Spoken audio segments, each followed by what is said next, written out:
Hello everyone and welcome to another Hallow Sees It review. Today I'm reviewing Off the Grid. And this is one for 2 or more players, ages 4 and up.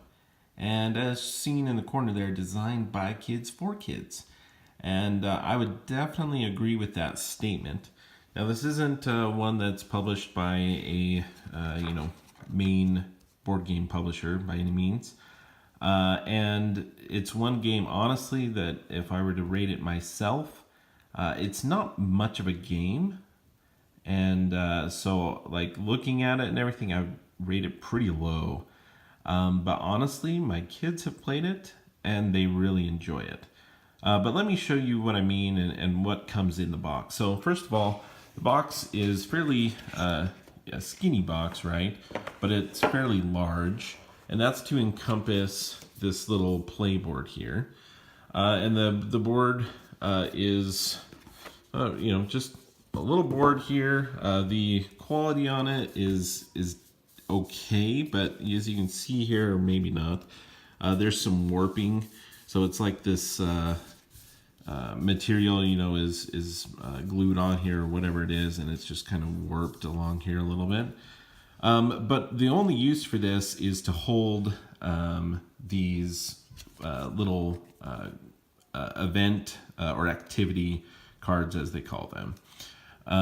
And so you have those little activity cards that basically have the name. And so you'd shuffle up 5 of these and have them face down, fill up the board here. And then you would actually, so let's go ahead and just fill those up. Then there are larger sized activity cards, or whatever they want to call them. They're larger versions that basically give the rules of what the, in quotes, game is. So this is where it's kind of like, you flip these over, hot and cold. So then the main idea behind this, though, what they wanted to try to do is, which I applaud is, get people doing something, get the kids doing something that's not watching TV, not playing on phones or devices. And, I applaud that, and I think that's a great idea. And so that's what they're trying to do here, is really just trying to get families an opportunity to do something fun together. And so I do like that, but there's a lot of board games out there that I would much rather play. And the idea behind this, right, is these are simple little concepts that are like hot and cold. I think everyone's kind of played hot and cold before. And so, it's really kind of basic things like that. Snack time, and there's a tower and different things. And the idea is you shut off all the lights. And so you're playing this in the dark with flashlights. And you go and you can hide these around the room if you want. And you're like, okay, let's go find the hot and cold station. And so everyone goes and finds the hot and cold station card.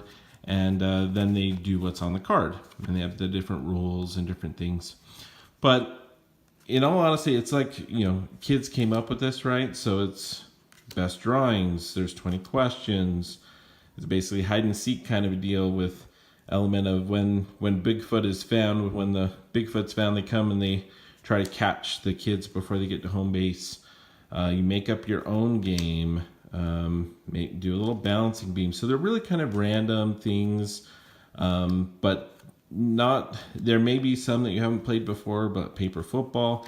There's so many of these that are just different activities that you've are familiar with and have kind of played, but they've put them all just in one spot. I don't know. So again, the kids enjoyed doing it. They enjoyed the aspect of being in the dark and doing these different things, but the board isn't really necessary. Honestly, the 2 different decks of card isn't necessary. I think this game could have been really published and produced with this one single deck of what they call station cards. And you shuffle these up and you have someone go hide 5 of them, and then you go do it. So there was a lot of, a lot of money put into this bigger box, this other set of cards, this other board. And the game is really just simple. They just really needed, because this is the rules, right? And so really they just needed one deck of cards to be able to play this game. And you know, I think it probably would have done a little bit better, because they could have kept a lower price point for what the game is. Because really this is the game, is just, you know, different things. You play the quiet game all the time. That's one of my favorite games to play with the kids on a road trip, right? And so the concept, I like the concept. I don't know. I think they kind of did themselves with extra things that aren't really needed.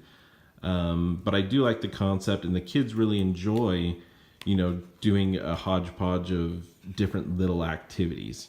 And so for them, you know, this is one that they really enjoyed, and I know that they'll ask to play it again. But as far as the components and everything's just, I think, overproduced, and could just be these little deck of cards right here. So that is Off the Grid, and that is how Lou sees it.